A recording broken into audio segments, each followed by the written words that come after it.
So the purpose of this lab is to collect data on a magnet falling through a tube of aluminum foil. We're going to model this experiment computationally as well as collect the experimental data.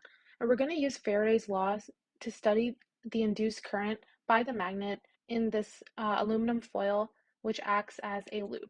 A preview of the results, we have the time for the magnet to fall through experimentally was 1.224 seconds, and our computationally calculated value was 1.234 seconds.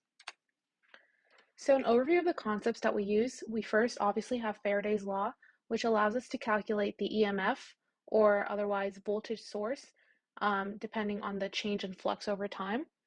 And from this, we're able to calculate an expression for the time derivative of flux that we're going to use to calculate the magnetic field in the loop. Next, we have Ohm's law, which can be rearranged to have voltage equals current times resistance. We have an expression for the magnetic force on a wire loop. And we also have Newton's second and third laws, F equals mass times acceleration, and that every force has an equal but opposite force. And we have the magnetic field of a dipole, which we're going to use to calculate the magnetic force on the wire loop. A simplified model we have here shows the magnet falling through the foil, and we can see a sort of loop below it that we're going to use to find the force on the magnet by the loop. We can also see the force of gravity going in the negative y direction. And so in this system, we have the magnet, and in the surroundings, we have Earth, which is providing the gravity and the aluminum foil. We're going to ignore air resistance. The first question we have to consider is why we can't use a ferrous tube, for example, a steel pipe. This is because this has a source of metal and is going to create its own magnetic field, and we want to avoid that. So that's why we're going to use aluminum foil. Here is our data that we found by dropping the magnet through the foil 5 times and measuring the amount of time it takes. And when we averaged that time, we had 1.224 seconds. We also collected other data about the tube of aluminum foil that we're using, such as the length, width, and radius. We have the mass of the magnet, and we also have our magnetic moment from lab 3 that we're going to use in our computational model. We're going to see what happens to the magnet and how does this compare to the magnet falling in free space.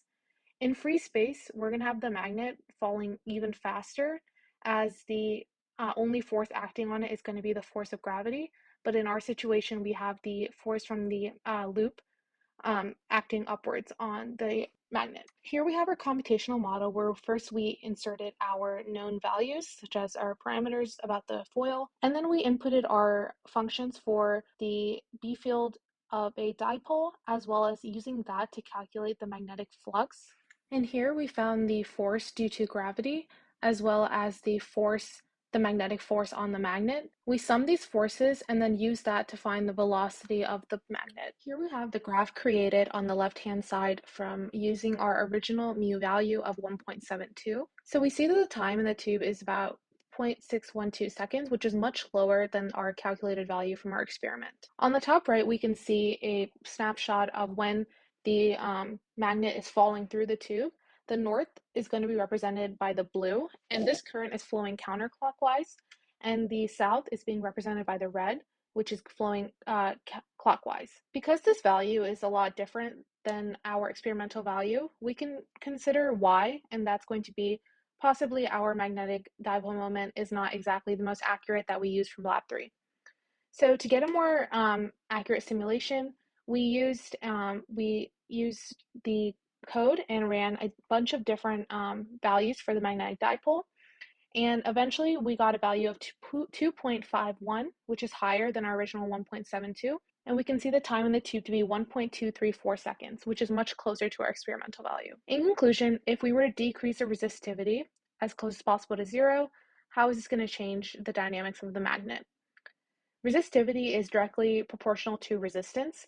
So if we decrease the resistivity is going to decrease.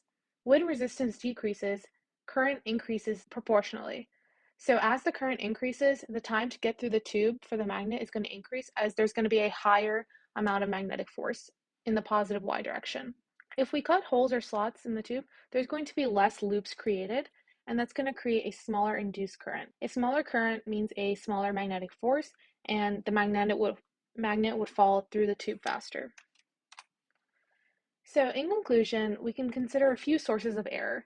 First is our magnetic moment value from lab 3 is not exactly the most accurate for the magnet that we're using, and this is due to human error. Also, the timing of the magnet falling through the foil when we did it experimentally is prone to error, as we have to manually see when the magnet falls in the video and time these experimental points. So this experiment allowed us to study magnetic flux and induced current due to a moving dipole or a magnet, and we did this by applying Faraday's law to our experimental and computational model.